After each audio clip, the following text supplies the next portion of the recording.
This is a book that I recommend reading in as short a space of time as possible. Partly because it's so abstract, it kind of jumps around time. It follows a very particular rhythm or cadence as the story unfolds. And so by reading it in a shorter space of time, you start to see the pattern and the connections and the callbacks. And the way that the story unfolds can feel kind of repetitive because it does follow a very specific pattern for so long before starting to change. There was one point where I started to wonder if it was ever going to change. Around page 75, I was like, haha, here we go.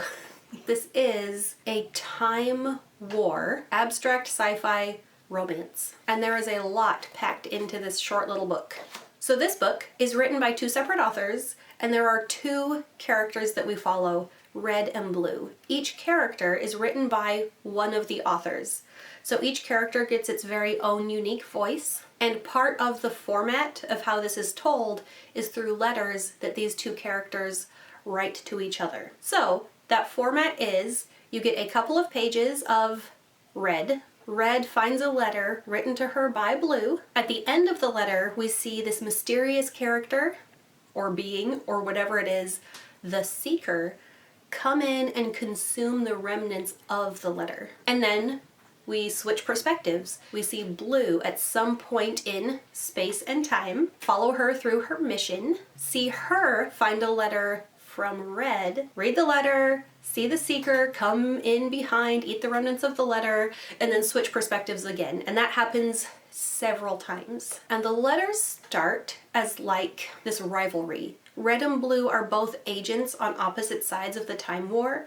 Red is part of like the post-singularity technotopia, the agency, and Blue belongs to Garden, a single vast consciousness embedded in all organic matter. So they're very opposite of each other.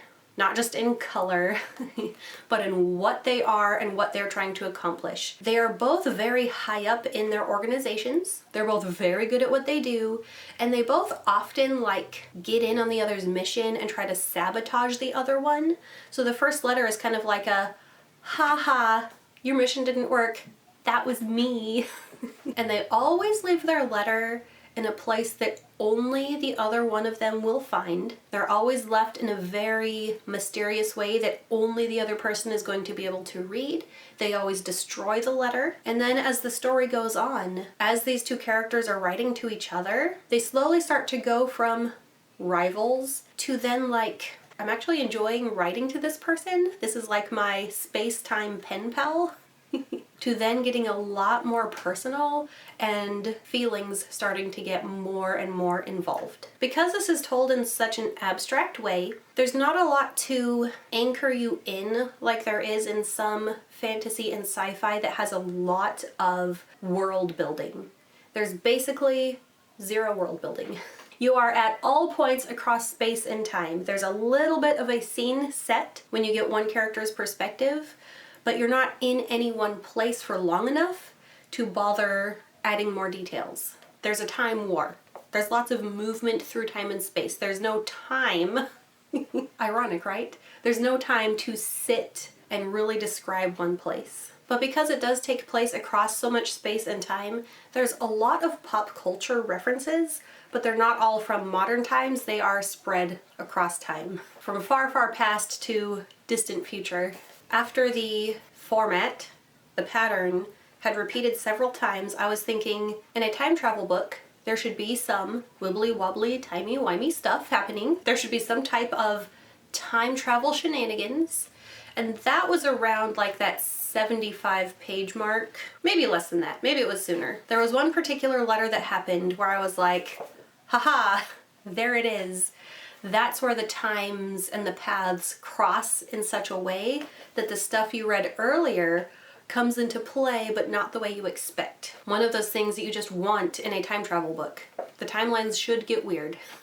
That's to be expected, I think. And then, as the patterns started to have some variation, started to change a little bit, when I could tell we were coming up to the crescendo, to the conclusion, I was not able to put it down, and I stayed up really late until I had finished it.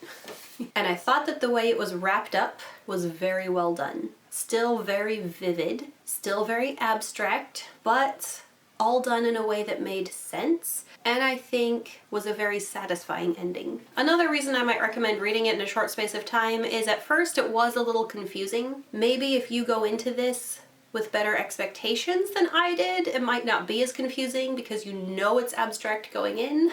But I still think this is a book best consumed swiftly. I'll put links in the video description to these authors and the artist if I can find them. I didn't research that ahead of time. You'll also find links to my Patreon and my Instagram. Thank you to my patrons, including thanks for suggesting this book. I did really enjoy it. And happy reading. Bye.